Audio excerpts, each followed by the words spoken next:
Let's talk about the conditional distribution associated with the normal distribution.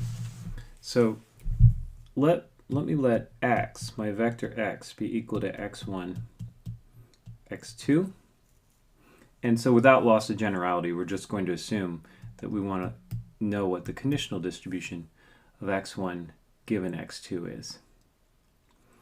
So let me write out the answer first. First of all, I'm working under the assumption that x, as we're talking about in almost all of the cases from this section of the class, x is multivariate normal distributed.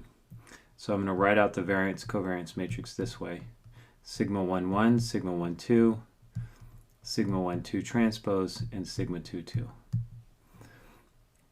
So what I'd like to know is what's the distribution of x1 given x2, and we know that it's normally distributed because we've mentioned earlier that all the conditional distributions are normal, but what's the variance and covariance? So let me just write out the answers first, and then I'll show you a nifty derivation of this. I'll do the derivation just because I like it.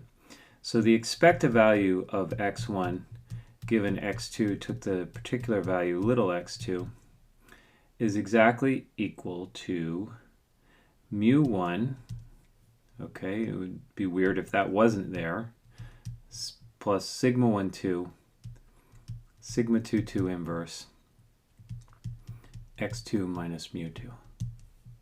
And then the variance of x1 given that x2 equals little x2 is then equal to sigma 1, 1, so what we would hope it would be, because that would be easy, just the same as the marginal variance, but of course there's got to be other stuff, minus sigma 1, 2, sigma 2, 2 inverse, sigma, you could either write it as sigma 2, 1 or sigma 1, 2 transpose. I like to write it as sigma 1, 2 transpose. Okay, let's come up with a derivation of this. And there's a really clever one, and I'm not sure how someone figured this out, but it's really, I find it really nice. So, and in fact, it was a student in my class who showed me this, because I was deriving it using inverses of partition matrices, which is a lengthy bookkeeping procedure, though not hard. And they showed me, oh, there's a much easier way to do it. And what she said was, define xz equal to x1 plus ax2, where a is equal to negative sigma 1, 2, sigma 2, 2 inverse. And then what I would contend is that the covariance between x2 and z, let's say z and x2, is equal to 0. And let's work that out real quick. So the covariance of z and x2 is nothing other than the covariance of x1 plus ax2 and x2, which is equal to the covariance of x1 and x2 plus a covariance of x2 and x2. Okay, so that's equal to covariance of x1, x2 is sigma 1, 2 plus a, which I've defined as negative sigma 1, 2, sigma 2, 2 inverse, and covariance x2 and x2 with itself is sigma 2, 2. Okay, so I think you can pretty much see at this point that this equals 0. So z is independent of x2. So the distribution of z given x2 is just the distribution of z disregarding x2 because z is independent of x2. So let's calculate, and we know that z is normal because it's a linear combination of normals. So let's calculate the expected value of z, which is equal to mu1 plus a mu2, right? And the variance of z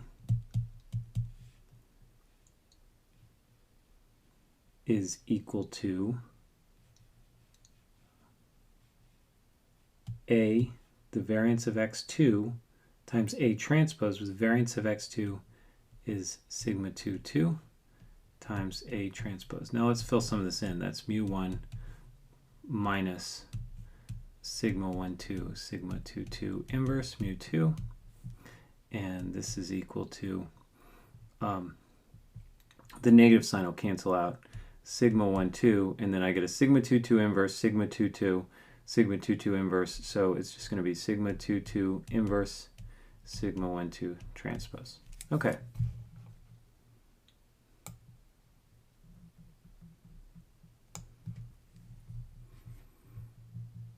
Okay, so let's think about this. So the expected value of z given x2 is equal to little x2 is equal to the expected value of z, but it's also equal to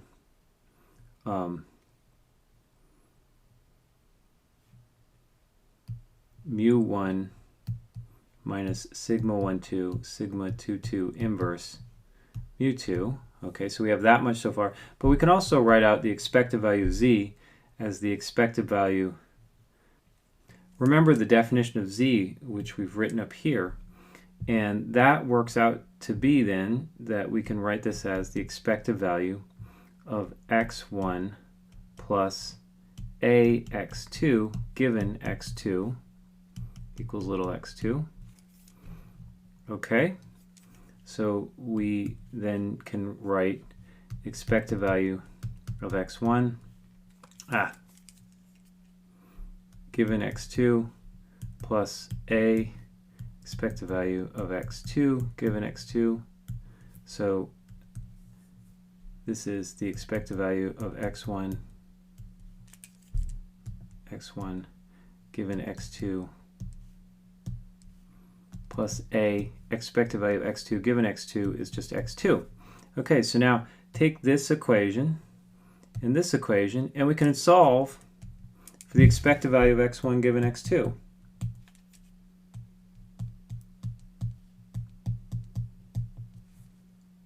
Right? And it works out to be exactly the formula that we had above.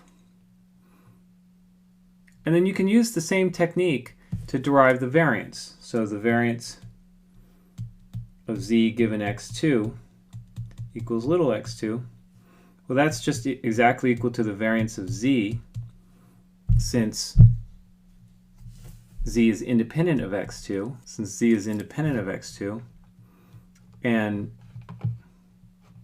we can write, we see right up here the variance of z is sigma 1, 2, sigma 2 inverse, sigma 1, 2. Sigma 1, 2, sigma 2, 2 inverse, sigma 1, 2 transpose. But then we also know that it's the variance of x1 plus ax2 given x2, because we're just simply rewriting that statement out with the definition of z. And by the rules of variances, we can then apply the variance formula and apply the rules of variance and solve again. And I'm going to ask you to complete the steps for homework